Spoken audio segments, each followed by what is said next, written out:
Mga kapatid na nananampalataya sa Allah subhanahu wa ta'ala, karamihan sa atin ay nag-iisip ng kanyang hanapbuhay, nag-iisip kung papaano makapagpapatayo ng kanyang sariling business o sariling pagkikitaan. Mga kapatid na nananampalataya sa Allah subhanahu wa ta'ala, walang masama sa pagbibisnis, pagbibinta, basta alam natin ang mga batas, mga alituntunin, mga patakaran, at mga kagandahang asal sa pagbibisnis. Panahon ni Propeta Muhammad sallallahu alaihi wasallam ay isa sa naisalaysay na isang araw ay naglalakad si Propeta Muhammad sallallahu alaihi wasallam. Kharaja an-nabiy sallallahu alaihi wasallam dhata yawmin ila al-musalla. Lumabas si Propeta Muhammad sallallahu alaihi wasallam isang araw patungo sa pagdarasal, patungo sa lugar kung saan magsasagawa ng pagdarasal. Fara'an nasa yatabayaun. Nakita niya ang mga tao na nagbibintahan. Maraming mga nagbibinta, maraming mga bumibili. Nagbibintahan ang mga tao na ito. Faqala, ya ma'asharat tujjar.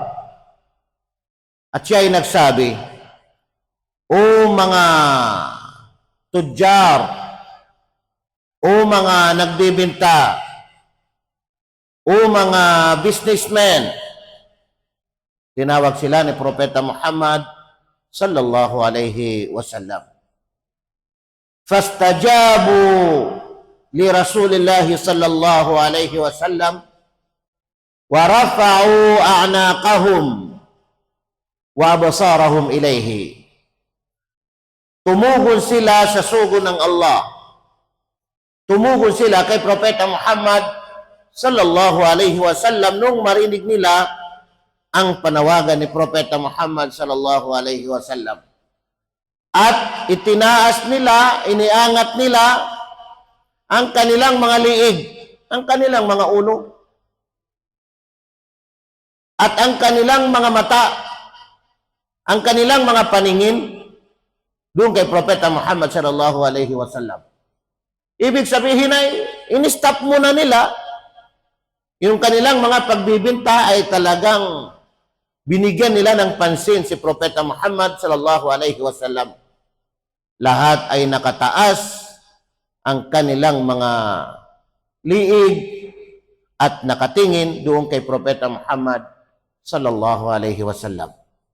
Makikita natin dito, sabi ng mga pantas, mga ulama, sa mga tao ang kanilang pagbibigay, pansin o pagpapahalaga kay Propeta Muhammad sallallahu alaihi wasallam at sa mensahe na sasabihin ni Propeta Muhammad sallallahu alaihi wasallam.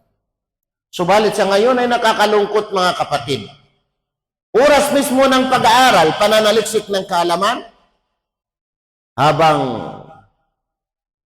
nagpapaliwanag ang ating guro, mapapansin natin na yung iba ay humahawak ng cellphone, nakikipagtiksan, at mapapansin din natin na yung iba ay naggi-games.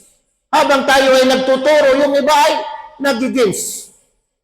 Walang pagpapahalaga sa oras. Maikling oras lamang para sa Allah, sa pananaliksik ng kaalaman.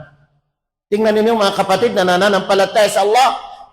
Ito, pira na. Itong mga sahaba, itong mga tao na ito, na mga nagbibinta, pira na pumapasok. Pero, in-stop nila dahil nakinig sila sa kung ano yung sasabihin ni Propeta Muhammad sallallahu alaihi wasallam.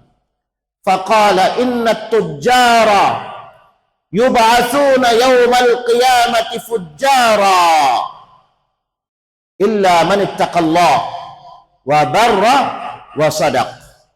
At sinabi ni Propeta Muhammad sallallahu alaihi wasallam, katotohanan na ang mga tujjar, ang mga nagbibinta, ang mga businessmen ay bubuhayin sila muli sa araw ng paghuhukom na sila ay mga fujjar. Anong ibig sabihin ng mga fujjar? Mga taong mga masasama, kabilang sa mga lipo ng talagang mga immoral people, mga taong talagang napakasamang mga tao. Bakit mga kapatid na nananampalataya sa Allah? Kasi sa kanilang pagbibisnes, sa kanilang pagbibinta ay hindi nila iniingatan yung mga dapat nilang pag-ingatan. Yung mga haram ay nagiging halal na para sa kanila. At talamak na yung pagsasabi ng kasinungalingan, lalong-lalo na ang pagsasabi ng ibig sabihin ay gagamitin mo ang pangalan ng Allah o kaya ang tinatawag na panunumpa sa pangalan ng Allah para lang makabinta ka, para lang maniwala ang mga tao. Inna tujjara yub'athuna yawmal qiyamati fujjara illa man ittaqallah.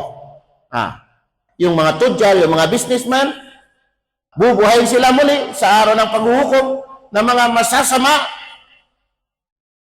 maliban na lamang sa sino mang natakot sa Allah.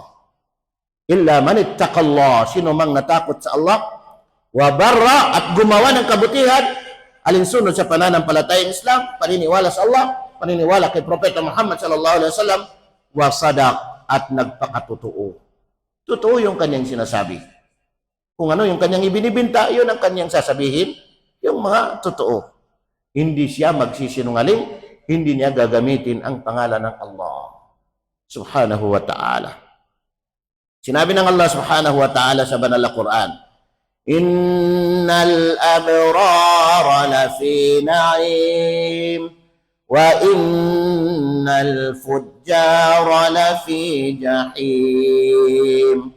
Katotohanan na ang mga taong mga mabubuti, makatotohanan, lafi na'im, ay sila ay nasa kaginhawaan, nasa kasiyahan. Innal abrara lafi na'im wa innal fujjara lafi jahim. At katotohanan na ang mga fujjar, ang mga masasama, sila ay nasa naglalagablab na apoy. Itatapon sila sa impyernong apoy. Sa isa pang talata, وَلَا تَجْعَلُوا اللَّهَ عُرْضَةً لِأَيْمَانِكُمْ أَن تَبَرُّوا وَتَتَّقُوا وَتُصْلِحُوا بَيْنَ النَّاسِ وَاللَّهُ سَمِيعٌ عَلِيمٌ.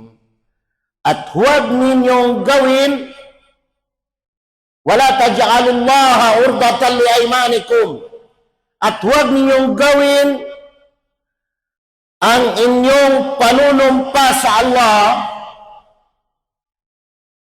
upang mahadlangan ang tabarru wa tattaqu, upang mahadlangan ang kabutihan. Kaya hindi ninyo magawa ang kabutihan dahil kayo ay nanunumpa sa Allah. Ang tabarru wa tattaqu, mahadlangan ang pagkatakot sa Allah. Wa tuslihu bainan nas, at magdudulot ng kabutihan sa pagitan ng mga tao.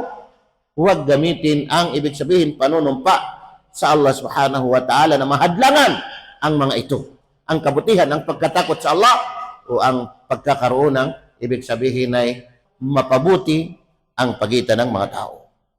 Wallahu sami'un alim. Ang Allah subhanahu wa ta'ala higit na nakakarinig at higit na nakakaalam. Mga kapatid na nananampalataya sa Allah subhanahu wa ta'ala, kung tayo ay nag-isip kung paano magkaroon ng business, pagkakakitaan, dapat ay pag-aralan natin muna ito para nang sa gayon ay alam natin kung ano ang dapat natin malaman, dapat natin maiwasan upang hindi mahaluan ng masama at tayo ay mapalayo, hindi mapabilang sa sinabi ni Propeta Muhammad sallallahu alaihi wasallam na mga taong mga nagbi-business, mga taong mga tudjar, mga businessmen na sila ay mga masasama, bubuhay muli pagdating sa kabilang buhay. Aqulu qawli hadha wastaghfirullah li wa lakum.